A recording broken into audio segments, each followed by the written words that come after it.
Peace, y'all. Right now, UConn looks to be the most dangerous team in women's college basketball. But if anybody is going to stop them in March, it's probably one of these three teams. Because here's the reality: UConn is an undeniable force, and once they get rolling in March, they don't just beat teams, they break them. But UCLA has a strong argument for number one. South Carolina has the depth and experience. And Texas has already shown us that they know how to flip a building. So the question tonight, y'all, is real simple. Is UConn really that unstoppable right now? Are they a lock in for a repeat? Or will the competition they face in March prove for real that no team is safe? What's up, y'all? It's your girl Naja Lee, and this is Her Court, Her Rules, the realest women's basketball breakdown on the net, and the only place where hoops meet higher perspective. Y'all, we almost at our 500 sub goal, so help us make history tonight on Her Court, Her Rules, episode 72. Hit that like, hit that subscribe, y'all, man. Hop in the live chat. Let's get busy. Because listen, y'all was lit last live, right, on Monday. Y'all was lit on Monday because the conversation and the topic. Welcome back, y'all. Welcome back, Jeremy, to Her Court, Her Rules. Jeremy was here on Monday. Jeremy was here Monday. He understood the assignment. The topic on Monday that kind of was the undertone, right? On Monday was UConn. We had some UConn fans in the chat. For real, almost for the first time this season. They came in pretty deep. And the conversation kept going back to, but UConn, right? We know that now the SEC potentially might be up for grabs now. You know what I'm saying? The Queens been dethroned a little bit. Obviously, they still had the best record. Dawn Staley and our Gamecocks, they had the best record in the SEC. But they lost that game, though. And so losing that game brings doubt to a lot of people. Maybe not your diehard fans, but to a lot of people, they just saying, maybe Dawn and them got to move over. But UConn, though, is the undertone. But UConn. So again, the question is really that simple. Y'all know each and every episode is brought to us by Free Your Lens, the illest lifestyle brand on the map. Y'all learn all about it at freeyourlens.com. The real question of the day: can anybody do it? Can anybody do it? UConn, we are ready for April. UConn, the Huskies look beatable to me early. Can anybody do it? Chicago Cheetah, welcome back to Her Court, Her Rules, man. We just popped the cork on the episode. We just got here. Y'all pull up. Can anybody do it? Again, man. What team? Y'all know some interesting things came out. We're gonna talk about UConn a little bit, right? So let's get into the little bit of the meat of the episode today.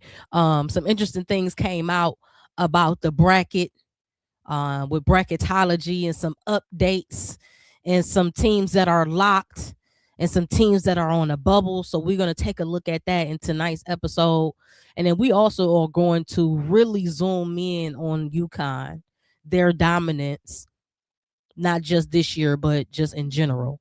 And we're going to actually compare their greatest foes to them tonight. And outside of who our fans are, who our faves are, we're going to look at it and actually see UConn versus UCLA, UConn versus Texas, UConn versus South Carolina, UConn versus sleeper team. What really do those outcomes look like? Okay. And here's hoping, again, everybody, the top four, get to where they need to be in the final four. Here's hoping. But again, You can't take nobody light. Can't take nobody light, y'all. And you see who lost the SEC championship. Oh, and UCLA lost to the SEC champion. They did. They did. We have to handle business. The only team is South Carolina, but our team is ready to raise another one. No team is ready for us. Wow. So nobody can stop UConn? Have to have the horns in that conversation in terms of potentially taking down the Huskies, because Vic has done it before, especially when we talk about the 111 game winning streak. Welcome back to Her Core, Her Rules. Hooked and Booker. You knew he was going to pull up and put his team in the conversation. Absolutely, they deserve to be here.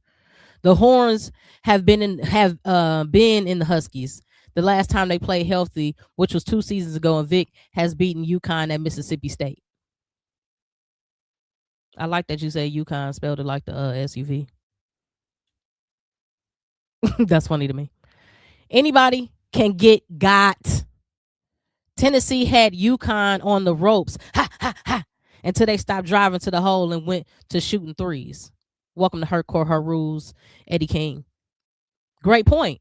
Great point. Again, nobody's safe in this mug. I don't care who your fave is, dog. Ain't nobody safe in this mug. You seen my fave. My fave, we just went down goes Frazier. We was looking like buffoons out there. We had to eat. We got to eat that. We got to eat that. Got to do better. Got to eat that. I love South Carolina, but I don't feel they will win a championship this year. Welcome back. Welcome back, Minnie. Welcome back. Am I saying you right? Am I saying your name right? Or is it Min Nick? Minnick? I'm over here calling you Minnie. That's crazy. Respect though. I think the notion that the Huskies are invincible is dangerous for the Husky players. Wow. I like that point. I like that point already.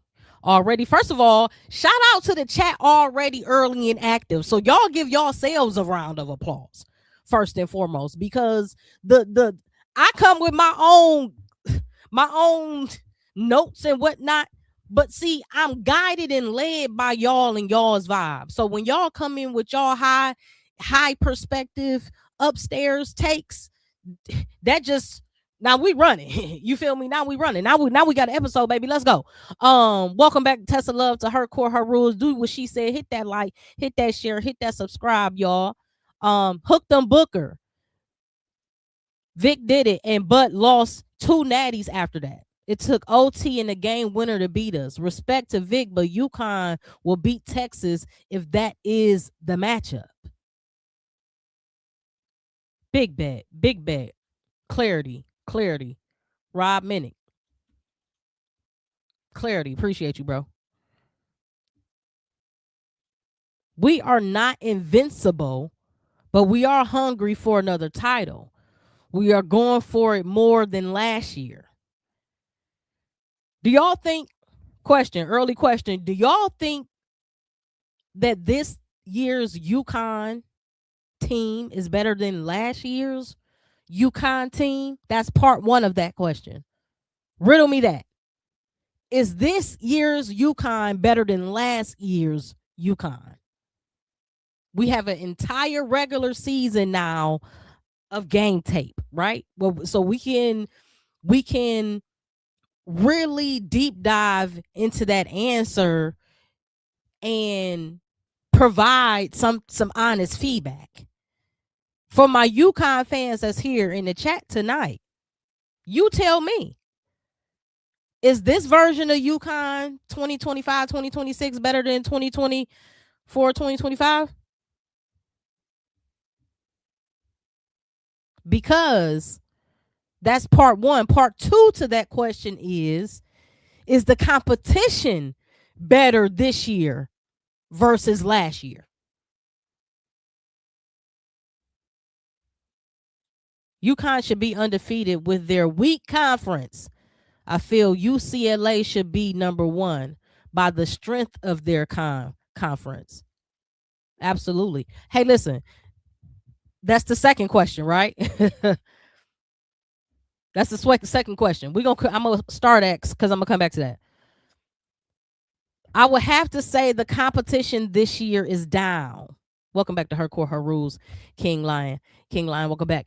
Okay, the question was this: is this year's UConn better than last year's? And is this year's competition better than last year's?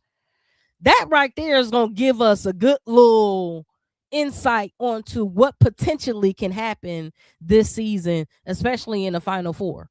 Especially before we even get to the big game, right? Before we even get to the Nets, the Final Four. The Huskies should be undefeated, but the competition that they have played is down from a season ago. But the good news is they're going to play tough non-conference games next season. I can't wait to see that. Give me some tougher games, okay? And respect to Notre Dame, but Notre Dame, not tough this year. Okay, Notre Dame last year would have been something. Notre Dame last year against Pay, and they probably could have played. I don't know. My memory don't go back that far. I don't know. Y'all help me in the chat. If Notre Dame Page's senior year, did they play UConn? I don't think they had a impasse. Olivia, I don't think I saw Olivia Miles on Page. Not in the regular season. So that's the type of hookup I need. I would have loved to see a TCU and a UConn. Yeah, let me see what's up. Let me see draft pick versus draft pick. That's what I'm trying to see. No, play like it's a contract on the line. You feel me? Ain't no running and ducking your tail today, sweetheart. Pull up. Okay, let me get back. I gotta reel myself in. We are better. You can never replace a player like Paige. We have Azzi, we have Sarah, we have the depth. Our defense is better. UConn is playing more together this year, and we play for each other. Shout out to Jeremy. That's a great comment. I agree with all of that. I don't know if I would agree with we are better, but I would agree with Paige is the type of player you can't replace her 1-to-1. Paige is a player that you need multiple people to try to figure out, to try to compensate for what you're missing in her. And it's still the energy, it's still the life, it's still the locker room, it's still the leadership. So yeah, you can't just replace her. So I don't know if the team is better this year, but I do know that I feel like they're a little bit more diverse. So when you mention depth, I would 1000% agree with you. When you mention defense, I would definitely agree with you. I think you have more people on UConn that will solely be okay with committing to defense versus getting on a offensive stat line. You feel me? So I do, and I do agree with the team part, because with that, when you don't have all these individual superstars, when you do have two mega, but even these two mega superstars with Sarah and Azzi, they both have a selflessness style of game, right? So when you have that type of melting pot on your team, it just makes for a very overall unselfish team, and a team that's going to average, high assists and, will willingly pass and move the ball. That being said, shout out to Vernon Kelly. Anybody can get got. Okay. Love UConn. I'm not like I'm rooting for them to get got, but I wouldn't be mad. I'm just going to say UConn seemed to be better this year than last year. Oh, okay. We got 2 for UConn better this year. Maybe it's my eyes. Maybe I can clean my specs. We know what everyone is saying about not having Paige. We have been hearing it all year, but we are playing with a chip on our shoulders, and there is less pressure than it was this year. Very true. Because once you get it, right, the pressure to repeat is not the same pressure to acquire. You already got it. So it's not that repeating, getting the second one back to back becomes easy. No, nothing gets easy. Nothing becomes easier. However, the stress induced in we trying to taste stars on our own versus we just got here last year. Like if we don't make it this year, we could just call it an early vacation or something. I don't know. Like, you feel me? Especially when you got one that's about to go into the draft. And I guess that's always gonna be the case with UConn. It's always gonna be somebody every year leaving and going to the draft. That's what they, create. However, you're right. I guess overall they are a better team. I guess it's for me. I was just such a huge Page fan. Not to say that y'all are not huge Page fans. It's just like it just don't seem the same for me, right? So my viewership on a team went down this year on UConn, but it picked up in other places. Like, for instance, I would have never put no eyeballs on TCU this year, had not Olivia came in, because I'm like, oh, Haley gone. Okay, boom. I ain't got to watch them. Then Olivia transferred. I was like, oh, definitely watching them now. You feel me? We don't know if UConn is better because they haven't played anyone worth playing besides Tennessee. And what the hell is that? What is that? They did play Michigan, though. And Michigan is a far better team than Tennessee. So, welcome back, Vernon Kelly. Welcome back. Welcome back, your mama. Good evening, everyone. Hey, salute to you. Peace and freedom. Not agreed that the Huskies are playing better. I don't believe that that's the case, because again, the competition is down from last year from UConn. Okay, respect. So is the consensus that maybe even if the team is equal from this year to last year, even if UConn is equal, would we agree that the competition has been reduced, even if it's by small percentages, 5-10%? The competition has weakened or lessened that much in the league? Do y'all think that's the case? Because I kind of think that's the case. Now, do I think that UConn is beatable? Yes. Even though I think that the competition, has been diluted a little bit. However, because I don't think that UConn is better this year than last year, I think when you look at a scale, like if we was to put this on like a chart, right? And this like a line graph, when you don't improve, you actually regress, right? This is everything about this game is supposed to be about progression and elevation, even if it's in increments of one. When we look at sales, everybody is trying to get better year over year. Sales, at least 1%, 2%. You're not trying to jump 50-60%. If you do, they're gonna be like, oh, Ponzi scheme. You feel me? That being said, when you don't make even that 1% of growth, even though you're great already, it almost kind of alludes to you have regressed. That being said, I think even though the competition ain't as strong this year, and I think that's because South Carolina isn't as strong this year. I think other teams are great, but I think South Carolina not being as strong as they were last year means that overall competition ain't as strong as it was last year, right? So that being said, like Vernon said earlier, anybody can get got. Let's go here. I want to know what this team look like when it's against the top 5 teams.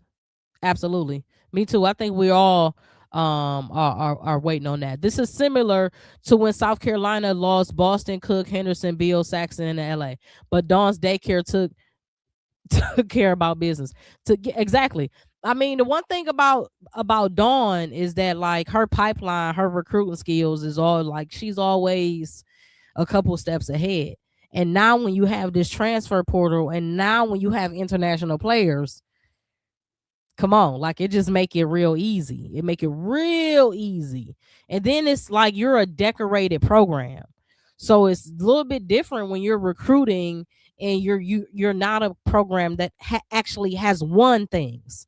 You have Dawn that has several SEC championships. The last 11, right? Or something like that. It was 3, something like that. Y'all know the numbers. Y'all know the math. Put the stats in the line. How many SEC championships do Don have? For the last time, Texas is the SEC tournament champion. South Carolina regular season champion. They are both SEC champions. Stop the cap. Okay, stop in the cap. Kentucky or Ole Miss? Welcome to Hardcore Harus. I like this take. Shout out to Chew. Kentucky or Ole Miss can upset UCLA if they meet in the Sweet 16.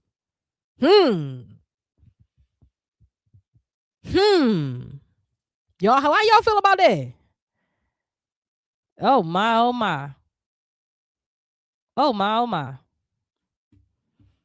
Maybe we need to go ahead and get into the conversation. I had this show kind of restructured, get into a little bit, but we can go ahead and jump into it right now. Let's talk about the tournament right now. So obviously, y'all, we have bracketology and we can get into the top 16 and maybe, the brackets. We can get into Sacramento, Fort Wayne, and who gonna play who, but whatever.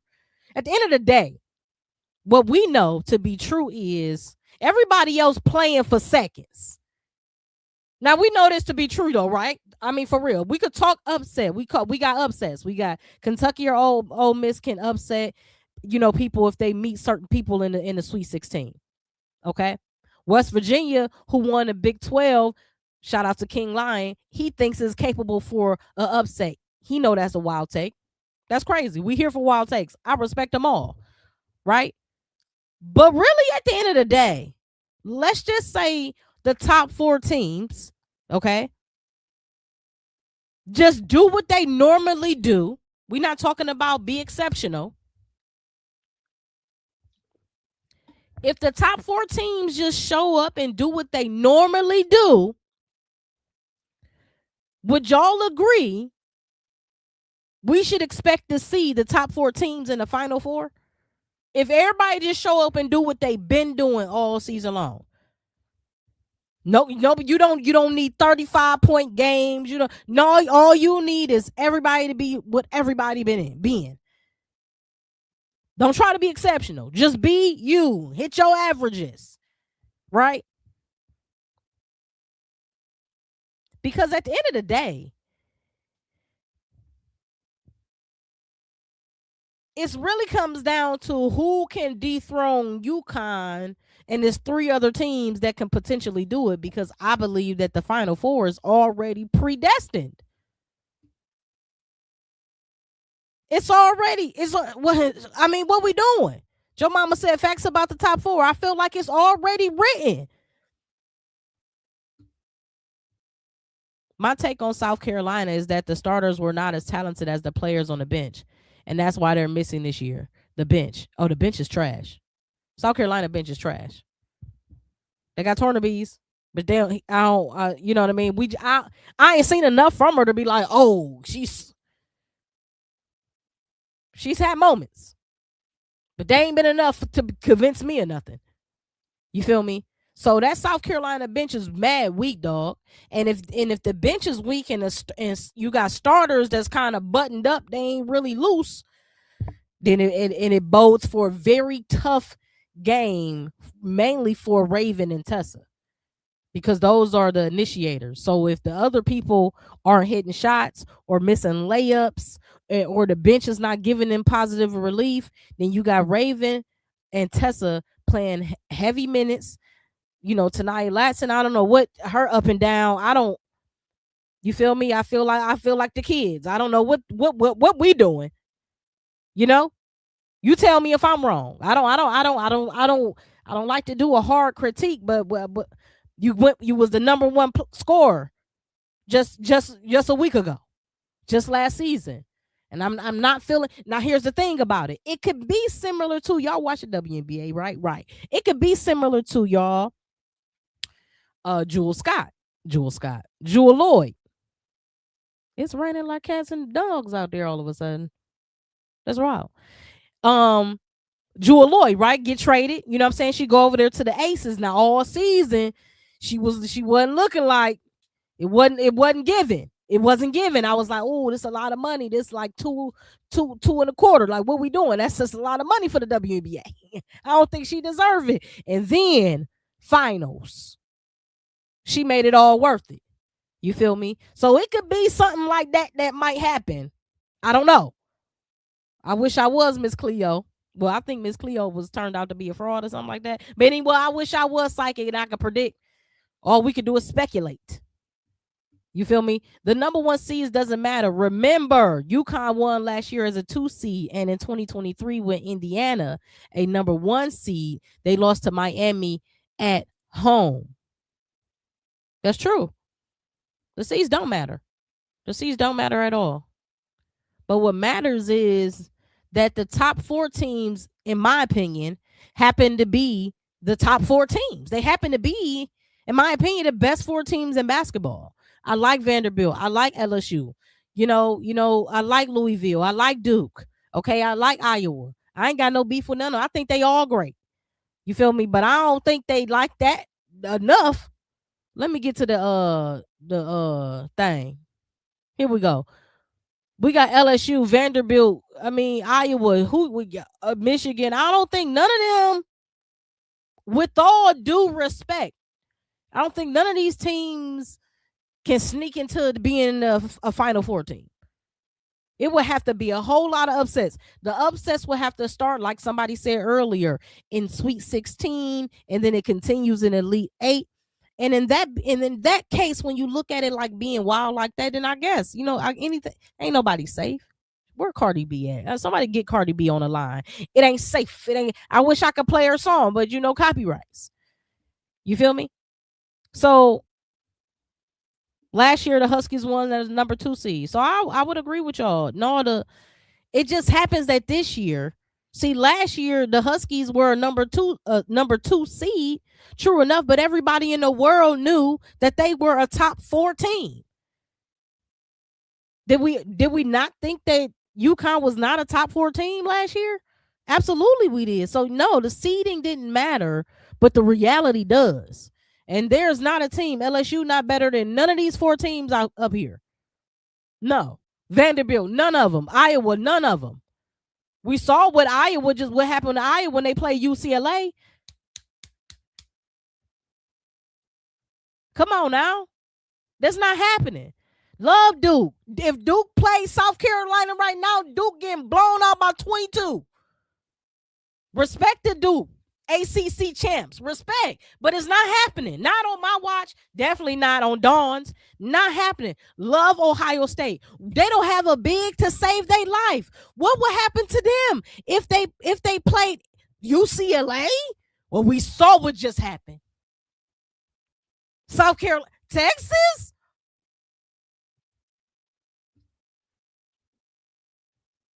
Vandy. Okay, hold on. Vandy. Shout out to Ty Streets 34. Welcome to her rules. Vandy, and I like your little Dunkin' emoji because I love Dunkin' Donuts. Vandy could give UConn a run.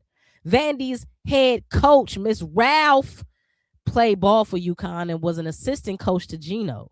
She would know how Gino coaches. So she got the inside takes, he said. They said. I don't want to misgender you. They said. Hey.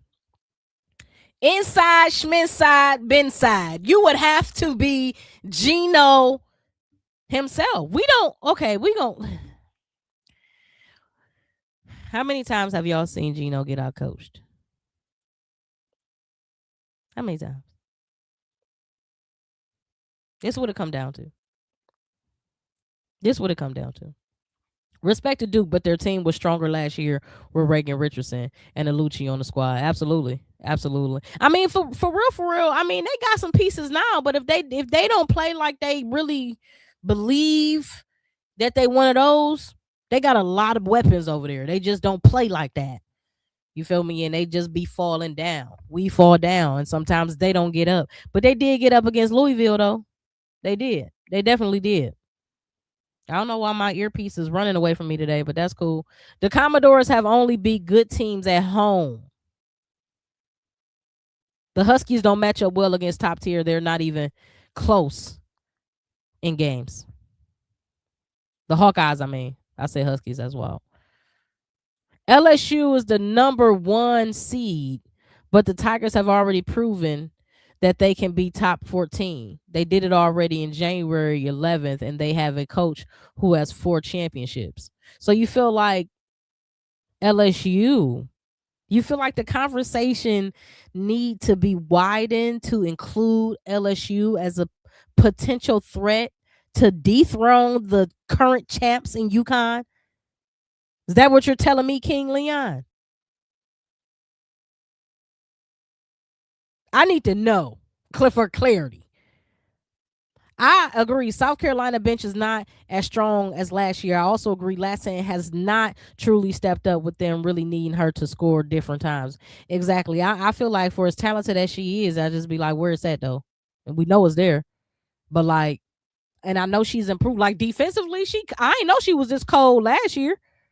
But defensively, bro, she got some clamps on her. But sometimes scoring wise, I'm like, You know what I mean? All right, so Bet, let's talk about it. Who can really dethrone the champs? I mean, that's the conversation. Because at the end of the day, I feel like, again, the top 4 is what it is. And unless something crazy happens, this is what we're gonna see. Hold on, let me get to this comment. The only upsets I can see in the number 1 is UCLA. LSU can beat them, but I will have to come back after Sunday to see which teams play who, because there's a lot of underrated teams like Kentucky and Ohio State. Exactly. I think this top 16 reveal is going to really shake some things up. I also think they talking about West Virginia might be that 16th team, which is interesting. But I also think just the brackets itself, like what teams that get the bid that may potentially be on the bubble right now.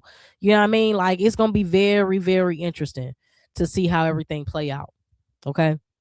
So who can dethrone the champs? Who could dethrone the champs? And we're gonna talk about it. And we're gonna analyze the other teams and break it down. Since 1985, Gino has the most dominant program in college basketball history. That's 12 NCAA championships. No, I ain't stutter. Think I'm Ruben Stutter. What?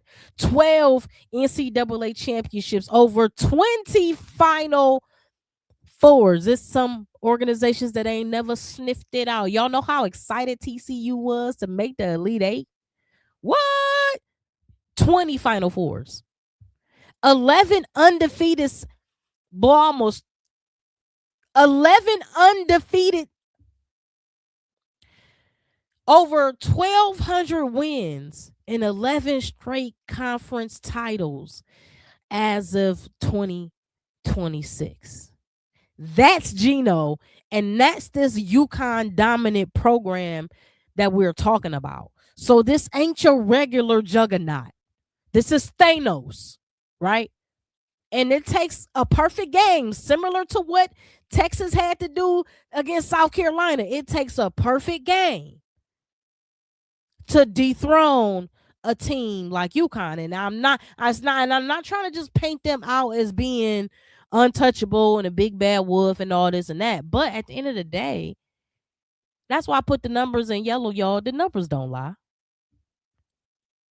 UCLA is the only team that can beat them. I think UCLA could beat UConn. We got a lot of UCLA fans in the house, or at least UCLA realists.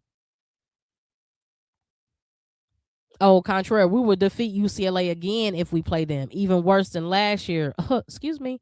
Dawn was the only one to defeat him in the last 6 years. Gino want to get that get back. Or he wanted that get back. The dynasty of women's college hoops. Absolutely. That's who Gino is. That's the standard. That's the standard of women's basketball. I think it's interesting that Kim Mulkey in her recent interview after the loss to South Carolina, when she said South Carolina is the standard in the SEC. She said, I haven't been over here long enough to compete with that. Right? Her legacy is with Baylor. This SEC belongs to South Carolina. Now, there may be some threats. It's always going to be threats to the throne. But just because you a threat don't mean you a problem. Y'all will catch that later.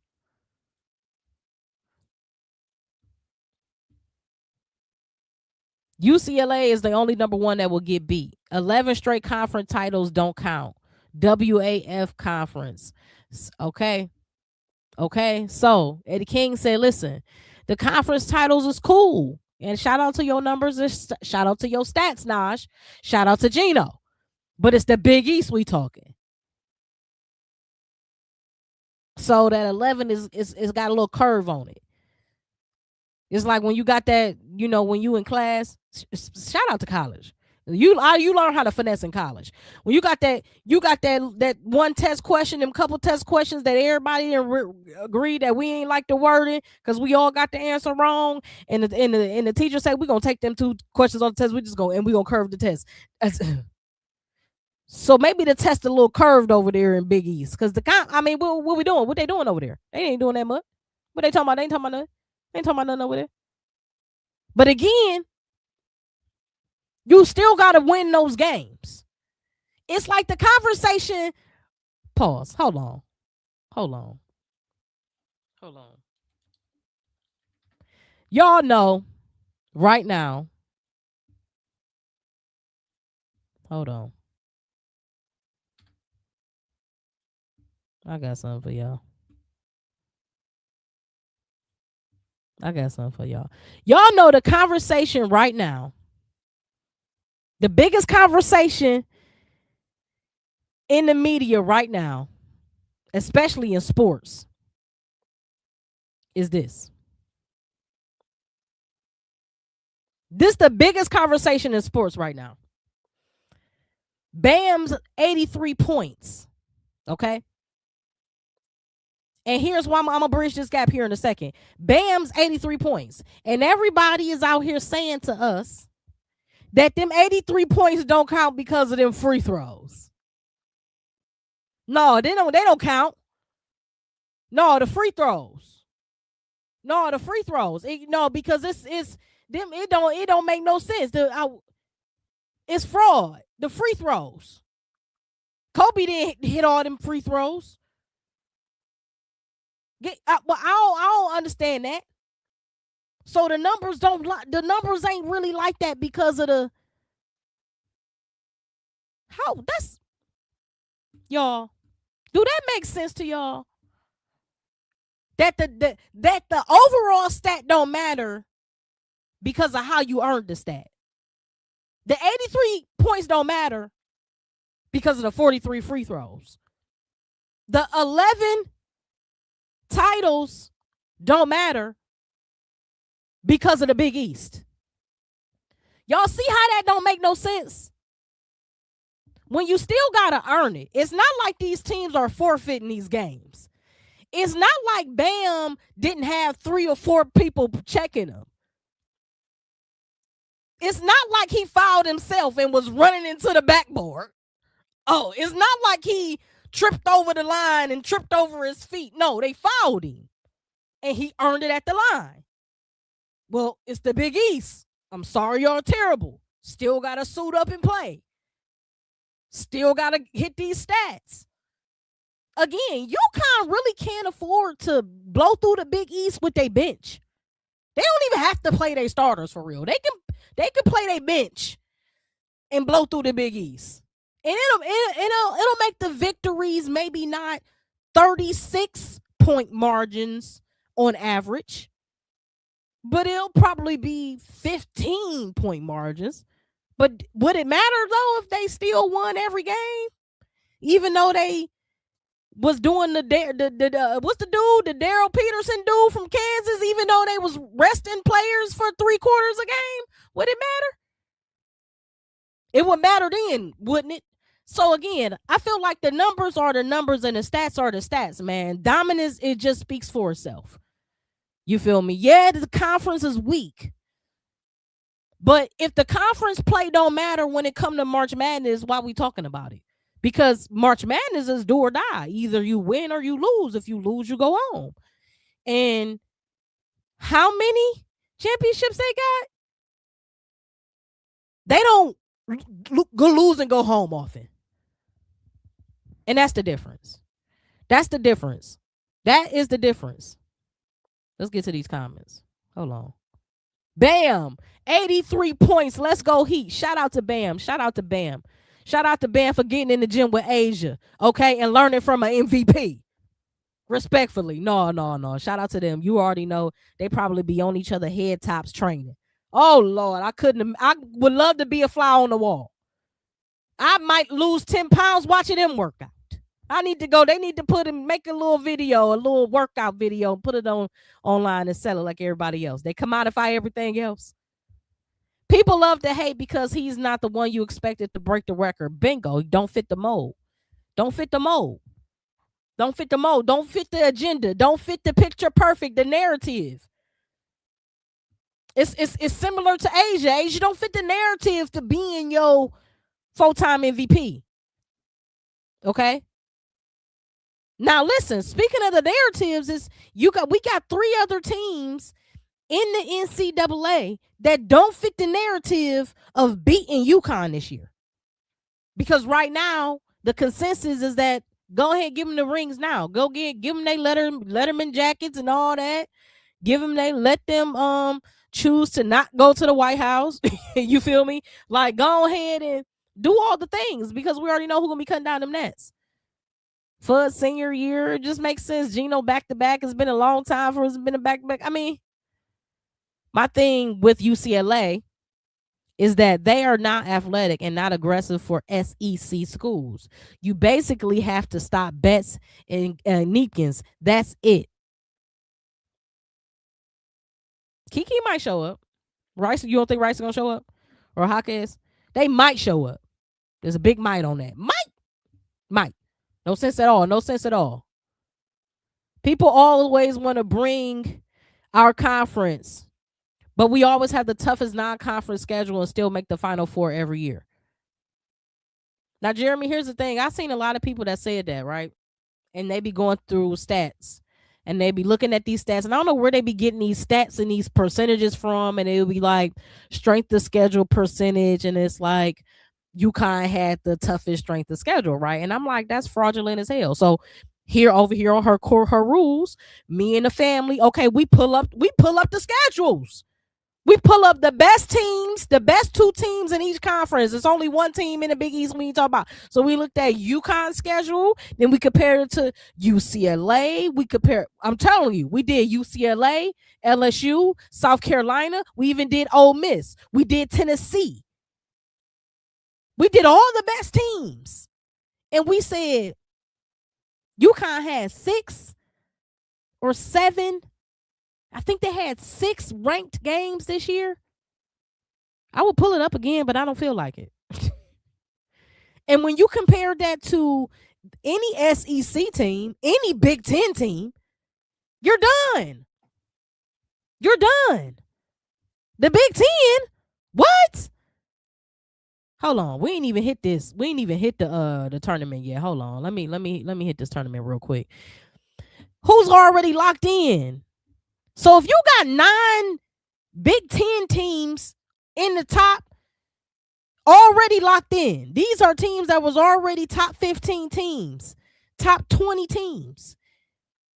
They already locked in. You playing these teams all year round. From December on, this is what your competition look like. Ain't no rest for the weary over there. Same thing with the SEC. They got 8 teams already locked in. Oklahoma, Vandy, Ole Miss, LSU, Texas, Kentucky, South Carolina, Bama. They could have had Georgia locked in as well as Georgia was playing towards the end of the year. What? You kidding me? You see the lonely name next to UConn? Nobody next to UConn but UConn. They chasing their ghosts. Their competition is them, respectfully. And it's not just because the Big East ain't that good. It's because they prove to deliver just like y'all said, they proved to deliver in March Madness. That's just is what it is. If you're a football fan, Chiefs in the AFC West, Patriots in the AFC East, both played in terrible divisions, but are still dynasties. Thank you. I mean, it can't be a stain on me because the Browns is trash. I'm the Steelers, but so it's my bad because we've been beating y'all inside out every year, and y'all finally won. And look, I'm a Browns fan. I mean, when I say fan, I mean, I'm from Cleveland, so if I'm a root for a bozo team, it's gonna be them. But at the end of the day, they can't help it. They don't have no competition. In March Madness, again, these last 2 weeks of March, it don't matter. Nobody care what's happening in the Big East. The Big East is over with. Nobody else in the Big East is in the tournament. So come March 15th, the Big East is irrelevant. March 15th, everything is up for grabs, including your pride. Tuck your pride. Anything can happen. Anything can happen. Let me get to these comments. Welcome, y'all. While y'all here, welcome to Hardcore Your Rules. Hardcore Her Rules. If this y'all first time here, man, pull up. Let me know what team y'all rocking with. Let me know what's your fave right now, presently. And if your fave is not the team in discussion right now, go ahead and drop that information in the chat. Let me know who y'all got cutting down them nets too, man. Especially if y'all new here. I like to get to know the people. You feel me? Hit that like, hit that subscribe. We on the road to 1,000, y'all. Hit me up. Listen. Chu said, I feel like Tamia Gardner was a huge piece for UCLA to make it far because her and Neepkins could have been unstoppable, but she's hurt, and I don't see it. Yeah. That was crazy. Like, I mean, I feel like their depth in their dynamics was definitely like, diminished a little bit with that injury. But you don't like Keepler? What's her name? Ledger. You don't like Ledger? Ledger Walker? Am I saying that right? UCLA is cocky as hell. They were cocky last year, and Juju and Paige handled them last year. Booker handled them this year. Oh, shoot. He said, man, I'm not. All right, so do y'all think UCLA is fool's gold? Because I think the chat might be split. I think a lot of people think that UCLA is a team that can dethrone UConn. I think a lot of y'all are thinking that. And I need to know where we at. It's gonna take a lot. Again, UConn, they have 12 national championships. Let's look at these years though, because these years make a difference. 95, 2000, 2002 through 2004. Okay? They had that one little gap year. I guess they needed to taste the air a little bit. 2009, 2010, 2013 through 16. Then 2020, 25. So they trying to go ahead and make this year a back-to-back. Why people saying Dawn Staley is the greatest coach and she isn't past Pat Summitt for championships? I think that it's the greatest right now. Respectfully, it's the greatest of this era and this generation. So I don't think that it's a comparison. I think Pat, you know what I'm saying, Gino, Dawn, Tara, like they all stand in a league of their own, in a class of their own, and they can't really be compared to one another. They have their own individual successes, right? In historic moments, right? And they've paved the way in their own ways. But I think right now the conversation of best coaches is active coaches today. And I think the conversation is between two coaches, Dawn and Gino. Gino A, 1A, Dawn 1B. Okay? But obviously the big one is Gino. Again, Gino is the standard, the blueprint. The program holds 4 of the top 5 longest winning streaks in Division I history, including 111 game streak. That's a fucking standard. That's a model. That's a model to follow. And Dawn is great because she seems to be following it respectfully. You know what I'm saying? She seems to same thing as when Pat with Pat, right? You don't think these newer coaches are looking at what Pat did? Absolutely, paved the way. It's like these newer players are still what Bam say. I wonder what Kobe would have said. It's my favorite player. Rest in peace to the GOAT. You feel me? So we always pay homage to the legendaries path, you know what I'm saying? The pathfinders, and you know what I'm saying, and the people who paved the way for everybody else to be great. You know, so respect to them all. For real. I could see UConn beating South Carolina in the Final Four and LSU beating Texas. So it would be UConn versus LSU in the championship. And UConn will win by 12. I'm going to start at, because if you're right, I would like to make sure I come back and remember it. We got some LSU fans in the house. I am great now. Welcome back. Welcome back to Her Core, Her Rules. LSU in the building in the house. Okay. You see it. Oh gosh, weak in spirit is that's so aggressive. UCLA is weak in spirit is so mean. UCLA don't have that dog in them this year like Texas, UConn, and LSU. Different era and easier for Pat Summitt. Oh wow. We ain't gonna be debating that over here on today. UCLA is absolutely fool's gold. This is what I'm talking about. Their team was better last season with Janiah Barker. They were so hype when they beat South Carolina, and it hurt like Kim Carwell. UCLA will get demolished by UConn again. So y'all saying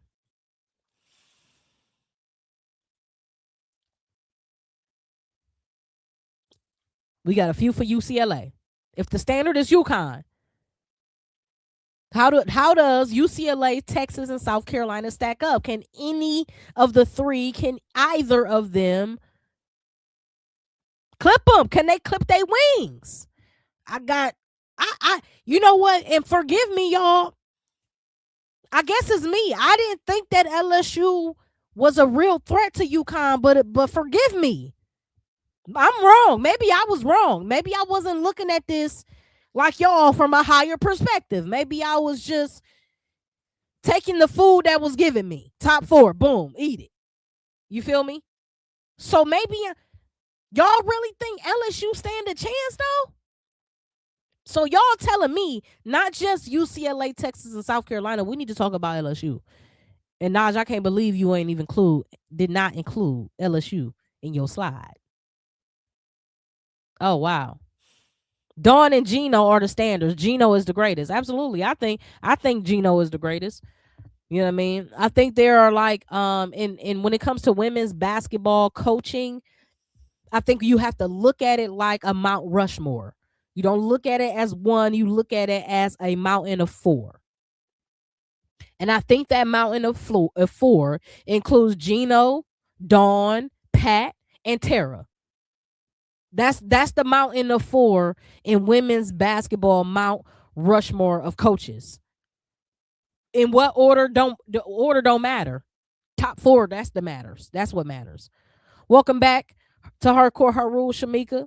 Peace and freedom to you. Yo, Jeremy, I literally said this. UCLA was better last year and had more depth. See? Y'all on the same time. So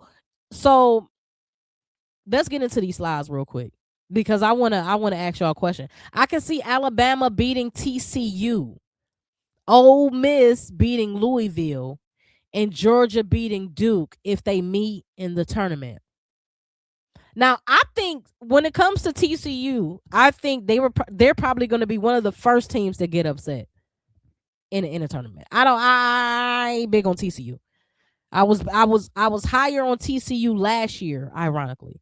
This year, I think they're good, right? But they can't beat West Virginia, and that ain't a slight to West Virginia. But I'm just saying, like, if you can't beat West Virginia, more than likely you can't beat Alabama. If Alabama playing right, if Alabama locked in, TCU not beating them, right? Also with an Ole Miss. Too aggressive. Too much it is. You feel me? Now, Ole Miss beating Louisville, I could see that happening. Louisville just, you know what I mean? They haven't been scoring at the same volume as we've seen practically all season long. But this last month it's been a little brutal for them. I would say these last 2-3 weeks. So I think Louisville is definitely a question mark team going into this March Madness. If y'all doing any gambling, I don't promote it over here on this channel. But if y'all was gonna do any gambling, I would not be putting no money on the Cardinals. I'm just saying. I think Duke is vulnerable. Especially outside of the ACC.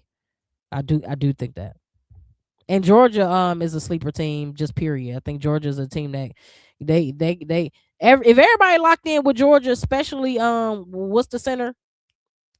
Woolfolk, it's over with. Nothing you're doing with that. We're gonna take every team's best, but UConn will be ready to win at the end. So you saying ain't nobody dethroning the champs? Gino, Dawn, Tara, Pat is the Mount Rushmore. I agree. See, there we go. If Pat doesn't pass away, rest in peace. Now, sure, Dawn wins 2 championships. Yeah, rest in peace, Pat. Yeah, TCU won't last long, in my opinion. I ain't got TCU getting long. Maybe Sweet 16, but again, them matchups matter. And you can be favored until you have an unfavorable matchup, and then your favor just went out the window. Favor ain't fair, baby. It just ain't. South Carolina plays white light teams weak. I said what I said. Check their history. Now, I Am Great said this on Monday. Sure did. And I'm not mad at that because, you know, everybody entitled to their own opinion. But we did look at the schedule and we did say, Now, here's what I will say. To your point, though, Dawn did take a little page out of some other coach's playbook and didn't make her schedule as tough as we've seen in recent years. The first 60% of the schedule, nothing to see here, folks, right? I don't think Dawn really started playing competition till January.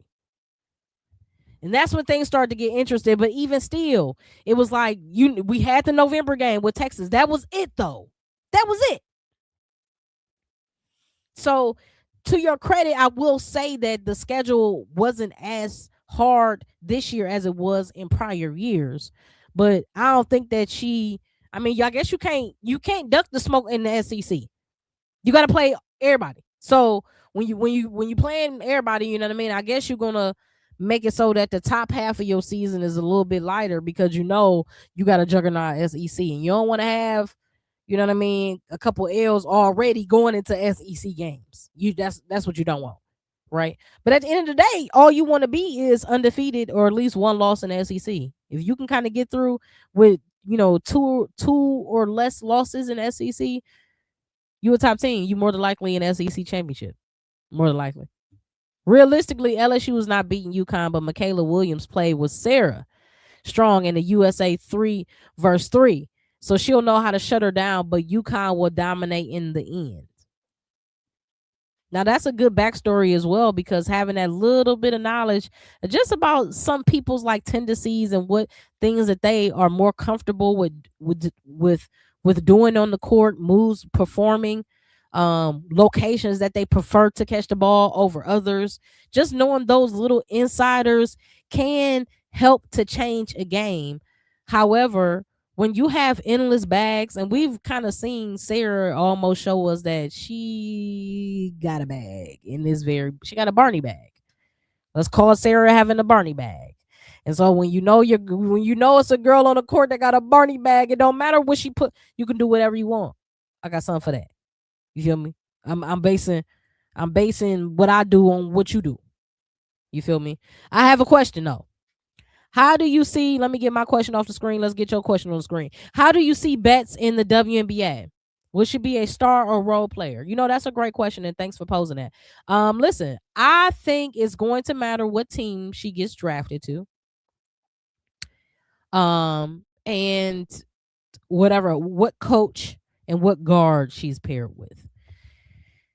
I think for Lauren Betts to be great, I think she has to be with a guard that loves attacking the basket and also can at least be a 3-point threat. And when I say attacking the basket, because I think Lauren Betts is best suited in the pick and roll. And if you're a guard that is not as comfortable with discerning what to do with that screen, whether to drive, whether to pull it back out, whether to don't take the pick. Like if you're a guard that may get a little bothered with multiple pick and roll actions or having a heavy pick and roll offense, then maybe that it won't work well for her. So I think it's going to depend on the team she goes to, i.e. coach, and the lead guard that she plays with. That being said, I think she has the skill set to be phenomenal in the WNBA. I think, does she have room to grow? Absolutely. I think that she's gonna need to still to get better with her handling. I think her conditioning probably is gonna need to get a little bit better because she's gonna be doing a lot more running on that next level. The bigs have to run, right? And you're gonna have to get stronger too because you playing John Quails and BGs, and that's a different type of big. Like everybody, not respect to Minnesota Lynx, but everybody not Elena Smith, and she big, but she's strong too. But her game offensively is not that much of a threat. But when you have a big, you could be a Maisha Hines Allen, right? And you might look at her on the stat sheet and be like, okay, I ain't man, she gonna get out there and bust your A, because she got a bag. You get out there and you checking Shakira Austin, and these, you ain't used to checking big girls with footwork and got the spins and got the lefties and doing all the. So she is gonna have to tighten up, but I do think that she can have a great career on the next level. Just finished watching Team USA beat Senegal. When does Carol Lawson sleep? I don't know how she does it. Welcome back, passing through Sports Talk Media. I don't know how she's everywhere. She's everywhere, nowhere. She's Santa Claus or something. I don't know. Also, last season South Carolina's schedule was tough, and they only lost 2 games. Bingo, only lost 2 games, and the schedule was harder last year. And again, didn't y'all say the competition was greater last season? Notre Dame, Louisville, and Minnesota are teams I don't want to see in my bracket.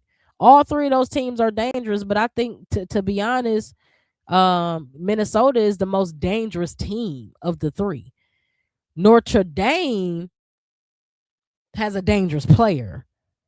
Louisville coaching is dangerous. Even though Louisville is a good team, so that's no slight to Louisville, but I think they're all these 3 teams that you mentioned have their own advantages, and I think collectively, the team-wise, the scariest team altogether would be Minnesota, because it's almost like we don't know what they're gonna do. We don't know what have we even seen their best basketball yet? We've seen Notre Dame's best. We've seen Louisville's best. Have we even seen Minnesota? So what if Minnesota has another gear and we don't even know? So I think that's I'm talking skin tone. I don't even know. I forgot where we at in the conversation now. My question is, how do we know if UConn may not get upset by a sleeper team in a different conference? Last year, Oklahoma almost beat them until Page dropped 40. Correct. And I'm glad that you posed that, because again, no team is safe. But moments like this is when legends come to play. Okay? Like Paige understood the assignment and said, I know what the team needs. I got y'all. Now, if y'all are saying, because I ain't been on the bandwagon like everybody else, and I love Sarah Strong, but people been saying she the next Maya Moore. She about to be the greatest player ever for UConn. And well, if she that, then y'all ain't got nothing to worry about. Because when Maya Moore had on a UConn jersey, I wasn't stressed at all. When Stewie had on a UConn jersey, I was good. My feet were up. When Paige had a UConn jersey on, I wasn't worried. I knew what she was gonna do. Everybody else got to show up now. So moments like that create opportunities. Here, the definition of free your lens is that we view obstacles as opportunities for solutions. So moments like that where you have intense chaos and competition that's heightened to a level you can't imagine, where all your senses are standing up. Moments like that is when the dog come out. And if the dog don't come out in that moment, then this ain't for you. This ain't for you. The big stage ain't for you. That's why Paige can drop 40. What if Sarah is the next one to drop the 40? What if Fudd has a crazy night? Okay? There are other members on this UConn team that can potentially do damage again. We didn't know who Steph was until March Madness. We say, who is that boy out, that little light-skinned boy with them green eyes? Who is that? Why is his jersey so big for number 2? Somebody get that man a Taylor. What are we doing? Duke might get beat second round. Carol Lawson might be tapped out by that point. Her workload is too high. The team will have to win in spite of her. Now, let me ask you this. Would you say that if it was a male coach? I'm just asking. For instance, because y'all know the great Coach K was doing the same thing with Duke, with the men's team, right? Leading his team to championships, to Final Fours. Meanwhile, prepping the USA men's team. And I don't ever think anybody ever said his workload was. They said, "Oh, Coach K, that boy a fool for doing all that, but he got it." And it's crazy that she coached for Duke too, so it's kind of like the precedent been set. She probably already got the blueprint of how to balance it all. She probably learned from the best just watching Coach K, at least for a brief time. I mean, who didn't watch Coach K? If you a coach, you study him too, male or female. So do I? You asked earlier, when do she sleep? I don't know. Now, if it comes time to when we're watching these games as our wise basketball fan selves, and we see adjustments not being made, or if you see rotations being later than normal, then we go back to, damn, maybe she a little overworked. Gino did the same thing. Dawn did the same thing. Pat did the same thing. Tara did it in 1996. Yeah, so it's kind of like when you get to a certain point, I mean, you high in demand. And here's the thing, they probably won. They probably called Gino and Dawn. You feel me? They probably called them. They probably like, nah, we won't sit this one out. They both got a point to prove. Dawn want to get back to cutting down that net, and Dawn and Gino want to repeat. But we got some threats in the house. First threat is up. UCLA. First threat is up. UCLA. Let's talk about it. What is UCLA's advantage? I believe UCLA up and down their roster is big. They a big team. Guards, big. Everybody got length, right? That's their advantage. And that's just in general. They usually have a size threat. They have an elite front court. They have a rebounding advantage. They have defensive versatility. They can switch between bigs. They can switch between guards. They can play zone, but they're really comfortable in man. That means they got some strengths. But then with every great team, they not perfect. And this is why no team is safe. We got some UCLA fans in the chat. Welcome to Her Court, Her Rules. If you team UCLA, if you think UCLA can beat UConn, put UCLA in the chat right now. There's a lot of upsets in the mid-major conferences. I think teams this year have a different dog and hunger from last year's tournament. I do too. I do too. I think also here's the thing, and I'm glad that you mentioned this because what do y'all think? We go upstairs each and every episode, higher perspective. What do y'all think is driving this surge in intensity, this surge in gameplay? What do y'all think that's driving this? Because I have a very huge assumption, and it's not monetarily based. I think it's easy to reach for NIL, right? I think that's easy. But I think what's driving this different level of dog that's coming out in all these ladies from across all divisions, right? I've been seeing some play in the MAC tournament. I said, what in the hell? High Point University been balling. It's been going crazy out here. Big South, you feel me? What I think that's driving this elite, intense play is the transfer portal. I think every year players understand that I have options if I play well this year. So when you have a young lady like Haley Van Lith, and all shout out to her and respect to her, but when she has a season where it doesn't go that well for her, and then she transfers, and then it doesn't go that well for her, and then she transfers, and then she has an amazing fifth-year senior, season, it sets the tone for everybody else, either at a D1 school that you may, the coach, you just maybe ain't be fitting well, and you looking at the timeline, and you looking at the bench, you like, I ain't get enough play time, I don't like my position, I'm gonna go ahead and pack up, take my talents to.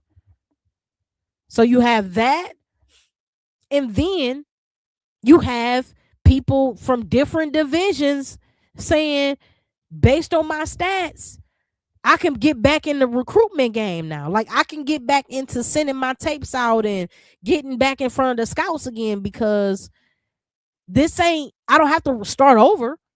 I got better footage than from high school. So I think a lot of teams or a lot of players are looking at these situations as not being, okay, I got to spend my whole career here. I can not have a good season. If I need a fresh start for my own stats sake, I get in the transfer portal, move on. I want to stay. If I want to follow a coach like Georgia A. Moore, she followed Kenny Brooks. She left Virginia Tech, went to Kentucky, finished her season at Kentucky. Her whole career is at Virginia Tech. Doesn't make sense. Who cares? It's what she wanted to do. And with the transfer portal, allows you to do it just that easy. So I think that if I was a player, like, I would want to be playing my best every year too. Not just because I may be auditioning for a team I want to be on, but my coach might be bringing somebody else in here to give me competition. Ain't no loyalty in this. This basketball. Once transfer portals and NILs was introduced, all that loyalty was gone. You might start at a team, you might not stay at a team. And we love it. We love it. We love the transfers in the UConn. We love the transfers in the South Carolina. We love the UCLAs. We love it. I'm all for the transfer portal, but it just put an asterisk over things.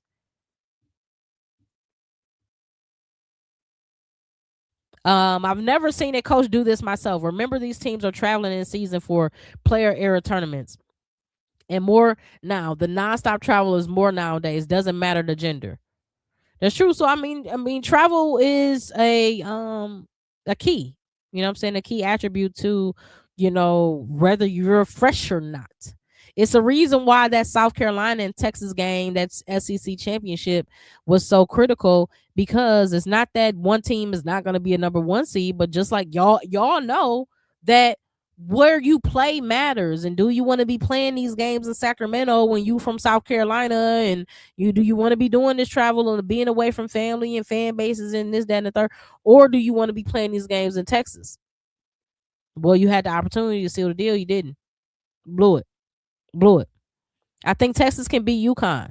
Maybe UCLA, not South Carolina, and not LSU. Welcome to Her Court, Her Rules. Eldrin Hawk, welcome. So so I've heard a couple here for Texas. I have heard a couple here from Texas. With UCLA, Texas, and South Carolina, to me, in my opinion, are the only threats. The con to UCLA is that we know that their half-court offense can sometimes stall, right? And that's if they're not hitting shots, it puts more pressure on Lauren Betts, and then they can pack the paint. And when you pack the paint with Lauren Betts, you can technically just take her out the game and you force her to pass the ball. So if you force other people to score and they're not hitting that shot, then that offense can look a little bad. Okay? And then sometimes late game they can slip and blow leads and kind of make something interesting when it shouldn't be interesting. So, that's UCLA. UCLA, I think, is a formidable opponent and can definitely catch UConn slipping for sure. My only knock against women's basketball, the only knock is the missed layups, the easy bunnies. It absolutely drives me insane. Bro, if I had $1 high every time I wanted to crash out over a missed layup, it's like junior high, I get it. High school, yeah. By the time you get to college, though, you miss one or two, couple of them in high school, get embarrassed or whatever. By the time you get to college, though, you should understand strength. You should understand touchdown. Why we still going up strong? You know what kills me? You know what scuffs my Tims? When I still see them going with their layups and it's a push layup. It's a reason why you're bonking it off the backboard, because you're going up and you're pushing your shot up and you haven't controlled the strength in the push. That's why you see male athletes, it's always the finger roll, because they know they can control the touch coming off the fingertips when you roll it. Again, they getting up a little higher, so they right at the rim, but you still got to roll it. When you push it, it just pisses me off, bro. It just long story short. It pisses me off. Soon NCAA will limit the amount of times a player can transfer. They better hurry up and do it. I feel like it should be one transfer, baby. Anything after that, you don't get no scholarships, or you void your NIL potential. Anything after one transfer, no NIL for you, because now you out here transferring to win. You ain't transferring because injuries and your spot got taken. The freshman came in here and she cooking, so you know what I'm saying, you had a bad injury, you was out for the season. Now you a sophomore, your spot got, you know what I mean? Like, so you can't control that. Yeah, so you might need a fresh start just because things happen. But we're not doing fresh starts because you know what? I'm chasing something. So I'll give you the one. And one transfer, no questions asked. But after that, nah, we gotta talk about it. I was just thinking that if UConn was playing Texas in Fort Worth, Texas would win. But I know the committee will have South Carolina play UConn to get the championship, just like how they did with LSU and Iowa. I think so. One thing about it is that, basketball, especially with NIL, especially, we see all these scandals, right? We see all these athletes that's coming up saying that, yeah, I had a hand in that. Yeah, I did throw that game. Yeah, I did miss that free throw. You know what I mean? We know that there are certain pawns around here, even if it's not affecting the actual gameplay itself. Just manipulating the brackets can dictate a certain, series of events that follows after. Any of the top 6 teams, including LSU and Vandy, have a chance. Matchups, injuries, or illness can make a difference. Welcome to Hardcore Haru's Roderick Edwards. I mean, you're right. I mean, again, matchups matter. And a favorable matchup can become quickly unfavorable, you know what I mean, depending on 1v1s and things like that. Again, when we looked at the South Carolina Texas game, and the biggest thing about Texas is Madison Booker, and we don't really have an adequate matchup for Madison Booker 1v1. So if she's ever in the bag for real, like let's say a Bam, right? Going back to Bam, shout out to Bam 81, shout out to Bam 81. I'm going to go ahead and put Bam back up there. Shout out to Bam 81. Just like a Bam, if you go out, you walk out on the court, you roll the ball out, and I look out and say, can't nothing, motherfuckers, y'all ain't fucking with me. Y'all can't check me. Ain't nothing y'all doing with me. You need 2 or 3 people on me. Oh, y'all guard me 1-on-1? I'm cooking. So if Madison ever get into a situation like that where she actually look out on the court and she starts salivating and she say, shout out to this 35 on my back, I got that KD state of mind. Y'all can't check me. Even when y'all think y'all can, you can't.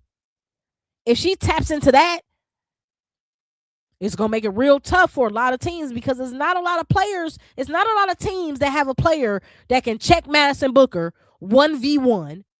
And then the best defense is offense sometimes. Sometimes you got to give her a little taste of her dose of her own medicine. So she understands it ain't sweet. Yeah, I'm a two-way player. I'm going to make you earn your money today. And if you don't have that, it makes it challenging. Oh, wait. NBA players miss dunks and layups all the time. They do. I mean, but it's not, the frequency is not as high. The frequency is not as high. And I feel like they don't be wide open. Now, some are, Tosh Trees, absolutely. We've seen a lot of wide open dunks. Boink. You feel me? But the frequency in fast break layups that are botched when ain't nobody down there, or if it's one person down there, it's a 2-on-1 fast break and you either fumble the pass or fumble the layup. Like that is more frequent in women's basketball than I think in men's on the biggest stages. On the biggest stages. How do you know South Carolina may not get upset this year? Remember, Maryland and Duke almost won last year, and these teams are more hungry this year. I mean, that's true, but I feel like this. The 2 teams that you specifically named, Maryland, they lost to Oregon. That's not going to happen. They're not beating South Carolina. Duke, not beating South Carolina. Duke. I need to see more from Duke outside the ACC. I mean, Duke then been challenged right in the ACC, so Duke got to go over there and you know what I mean, and kind of get uncomfortable and play some Big Ten teams and some SEC teams for me to be like really high on Duke. I like Duke. I like Duke for the ACC though. I don't like Duke in March Madness or being an upset team. I think Duke can get to the Sweet 16 though. I do think Duke can get to the Sweet 16, but I think that's the buck stops here when it comes to that. Everybody can stop UConn until it's time to beat or stop UConn. UConn going back to back, then Azzi Fudd is going number 1 in the draft. The only place UConn is getting stopped is in all of these FC's dreams. Listen, welcome to Her Court, Her Rules. Lisa came in here with a bang, and I'm not mad at that. Boom! Okay, listen. Can anybody do it? Can anybody stop UConn? I mean, we talked about UCLA, right? We talked about South Carolina briefly. We're going to get back into South Carolina to look at their pros and cons. But again, I feel like we go back to the beginning, to the root of the problem. I feel like we just playing for seconds, right? The question is, how do we dethrone these guys? Love my team, love your team, love our faves. But when it comes down to, just like Lisa said, when it comes down to those big moments, who executes? And rather such and such almost beat them, or such and such almost did the unthinkable, they didn't. And we can talk about the what ifs all day long, but the reality of it is that most teams fall to UConn. the most undefeated teams. I mean, the undefeated seasons. 12 national championships. So this ain't new. Like, this ain't new territory. I just think that this year is a little different, even though they got two of the best players in the league, like in the NCAA, with Fudd and Sarah. And to think that Sarah's only a sophomore, that's some scary that don't make y'all quiver? To think that Sarah Strong is only a sophomore? We got to do this 2 more years? And don't let her be a 5th year. She's going to do this for 2 more. Come on, hurry up, Juju. That's our only chance. And see what South Carolina do next year. I remember people criticizing Paige Beckers because she played extra year, even though it was a medical red shirt she had. River Johnson is playing 5 years and nobody is saying anything about the extra year. I mean, hey, they were kind of on Paige a little bit. But it's similar to Caitlin. Caitlin played 5 years. You know what I mean? And look, now we talking NIL. We talking NIL for the SEC. We talking NIL with South Carolina. We talking. I'm playing 5 years. I'm not leaving no money. You know how much she's gonna make more money 5th year senior than 1st year WNBA. Bye. I get there, man. I get at y'all. Listen, let me tell y'all something. If I was coming out right now, I wouldn't be pressed to go to the W. I ain't gonna hold y'all. I can get these same endorsements busting your ass somewhere else. And y'all know how 1v1 is kicking up right now? You feel me? People getting shoe contracts, people doing this, people say, man, let me tell y'all something. Similar to what Flau'jae doing, Flau'jae saying, I'm diversifying my portfolio. I'm not similar to what Angel Reese doing. I'm going to go ahead and walk in this fashion show here. I'm going to go ahead and go to Australia, drop this. Okay, y'all talk about Reebok what y'all want. But I'm in Australia dropping mine. Where your shoe at? Reebok or not, got my deal. You got players that got Skechers. Listen, I'm gonna go look. So I'm 5 years with you. I ain't mad at the 5 years. Go and get your coinage. Let me tell you something. The WNBA is up in the air. We don't know what's going on over there. So everybody need to be going ahead and, if you're a woman, play all 5. Get all yours. And if you're a woman that don't start off at a D1 school, you definitely need to play 5. You play your first 2 at your little hometown school, and you transfer up to the big girls. You get you a check. Okay, you get your degree, and then you put your little feet up. At least about 6 months. Okay. You have to go back on live after we see how the brackets are and have these conversations again. So yeah, so I'm trying to figure out, like, if I'm gonna go live before the brackets, during the brackets, because the reveal is 8:00. So if I go live in the evening, Sunday evening, y'all trying to pull up Sunday night, that'd be real late for me. But hey, we might see it. We're gonna see. Cause I'm super geek for the brackets. Yep, they love to drag P. It's the same for Raven, Corey, Neepkins, etc. Exactly. I mean, it's a lot of people that's been played, 5 years, and I think 5 years is gonna be the norm now. What is you in a rush for? Unless this CBA with the WNBA actually get to $1 million or 1.5, or you get a guarantee come in 400 or whatever they talking about. I don't know the numbers and the mathematics, but unless it get to like that, I'm cool. I'm going ahead and I'm playing for championships. It ain't like I'm just playing. I'm playing for championships. You get drafted to the Wings. What is you playing for? We playing for nothing. You playing to be the worst. And the facilities be trashed. And that's the thing. College has another level of celebrity, right? Yeah, you might be popular. Yeah, people might know you. But look at Enrique. You think people know Enrique in Dallas, or people know Enrique in Notre Dame? All them big shots she had. You feel me? The facilities are better. The backing is better. The promotion is better. You walking through campus, you really that on campus, you feel like that. Enrique just got arrested. They would have let her go in Notre Dame. They'd have been like, boy, you did what to her? Man, get on up out of here, man, before we call the cops on you. That's Enrique. She won us a championship. What are you doing?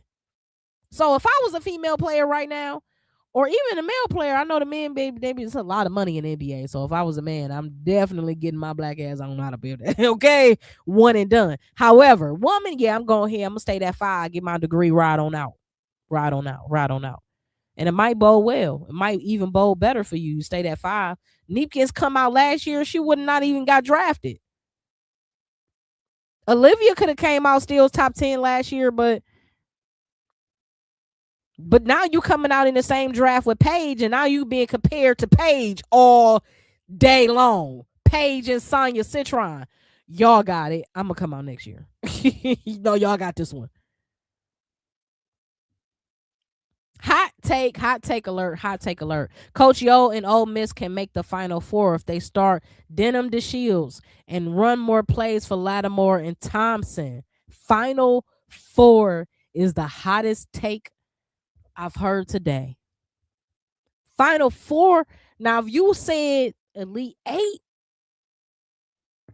I said, I'll take your bet. I can take your bet. If you said Ole Miss can make the Elite 8, I said I'll take your bet. Final Four, I'm not taking that bet. You know why I ain't taking that bet? I don't even know if Cody McMahon gonna have enough gas after Elite 8. Is she gonna have enough gas playing every other day? Y'all seen what she was doing? They had her wrapped up, swaddled like a baby, rolling her around in wheelchairs, talking about recovery.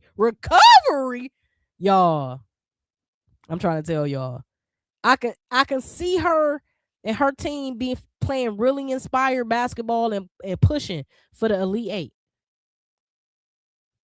But I think they're gonna blow 3 tires after that. And they're gonna be waiting on AAA. And y'all know AAA take at least 42 hours. So they're gonna miss out on Final Four just because they was waiting on AAA because they're gonna blow a tire in Elite 8. I'm just saying that's how I think. The only player that can check Madison Booker 1-on-1 is Michaela Williams from LSU. Y'all think Michaela got Maddie's number like that?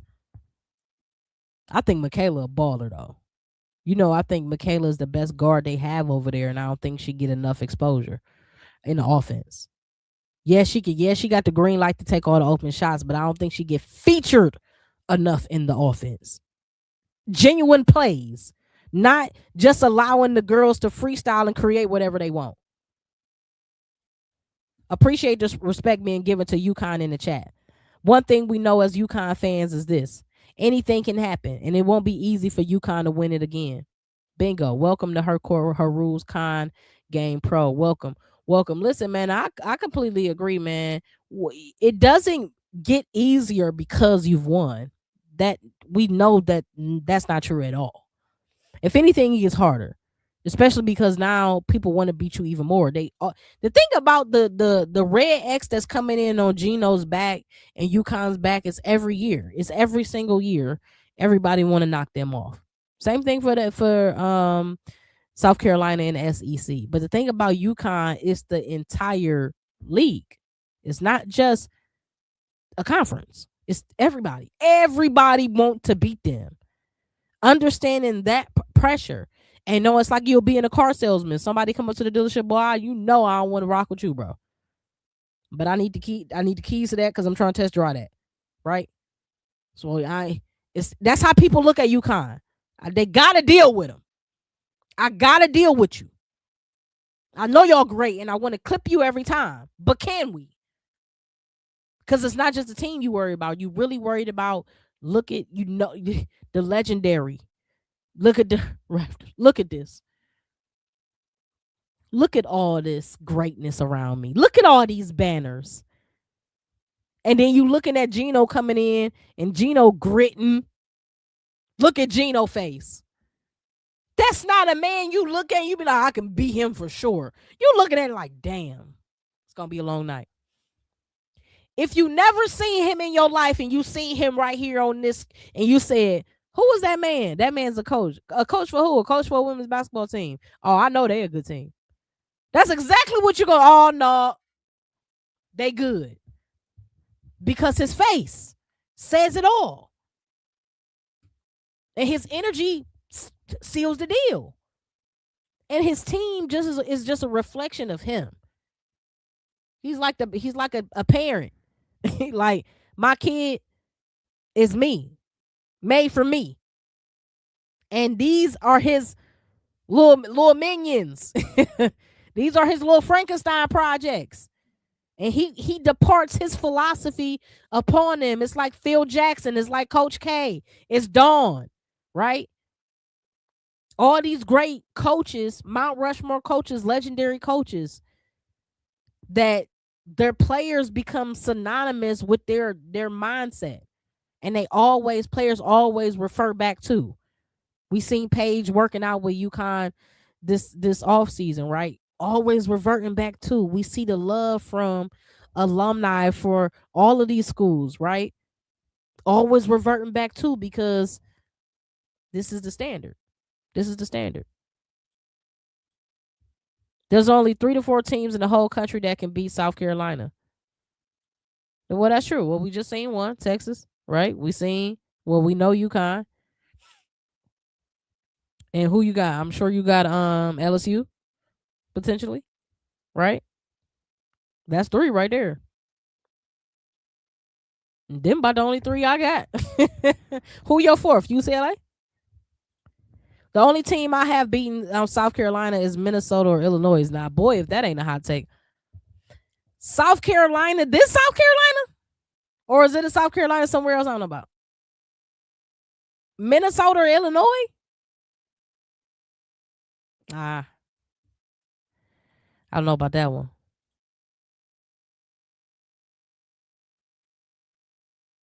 Azzi Fudd. What I said, Azzi? Silly goose. I'm a silly goose. Man, I appreciate y'all, man. Appreciate passing through Sports Talk Media, man. Y'all hit that like, man. Hit that like, man. Go ahead and share this live. This version of UConn, let's get into the tea. This version of UConn is better on defense. They are equal on offense from last year. Now, see, we talked about that, right? And see, welcome to the spice. Welcome to the family reunion, y'all. Listen, we talked about that. We said, I posed a question. Is this year's UConn better than last year's? Is this competition better than last year's? And the chat kind of agreed. Well, I think this UConn is about equal to last year's on offense. Defense, though, is much more improved 1v1 and as a team. And then they play better team basketball collectively this year. So I think one of the reasons for that is like Paige handled a lot of the ball. And so if a lot of the offense is running through her, and she is she's a great passer, but she's doing a lot of the dribbling, and she's getting the flow of the offense going. But it's a little different when the initiator is Paige or the initiator is Sarah. Sarah's initiating from a different point on the court versus Paige. So her being further away from the basket means she has to have more ISO, more 1v1 versus somebody who's in the post, can read the defense, see what's going on, and pass out, and that ball can move a little bit quicker. It's a reason why Phil Jackson run that offense, that triangle offense, and it's a reason why he starts that triangle offense from the post, right? It's a reason why Pop did that as well with Tim Duncan. You start that offense from the post because it's harder to trap down there. If your big is really big and they can see over the offense, I have more passing outlets, even though you might think my back is against the basket. I see everything. So, and I'm already closer to the basket. So now, not only is you am I a threat for a pass, I'm a threat to score. Difference. Someone tell Tom Brady his Super Bowls wins have an asterisk because he played in the weak AFC East. Exactly. Again, I mean, I think that competition matters and strength of schedule matters. But at the end of the day, you still got to win. Nobody's laying down. Nobody is saying, oh, you guys are UConn. Here you go. Here goes the victory. We don't even have to play. No, these teams are trying to beat them. They just can't. They can't. Michigan tried. Tennessee tried. Notre Dame tried. DePaul tried. Creighton tried. They can't. The W is messing up their future with not paying the players. Ruining the rise of the W is having with these future stars coming in. Thank God for Unrivaled and AU, even though it's short. The publicity in the tension alone is hurting the WNBA. The conversation of constant drama alone is hurting what potentially can be the greatest sports phenomenon that we've ever seen. Because again, you do have Caitlin. You have a 4-time MVP. And you have a walking, everybody knows her, in Angel Reese. On top of, now you have Paige. You got Fudd on her way. You have recognizable, you got Flaw J on her way. You have so many recognizable faces that are not just recognizable in their home state or in the state where they play basketball. No, they can't go anywhere no more.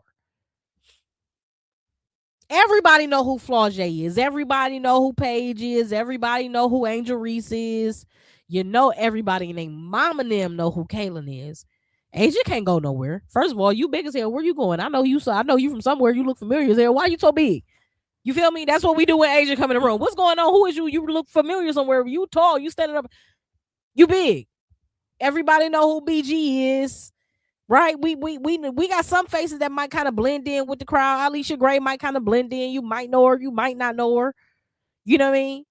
You feel me? Nafisa Collier, you may or may not. Just by face, may or may not, even though she one of those. But it's so many people that you just see. And you could just put face, money, brand, legacy, Hall of Fame.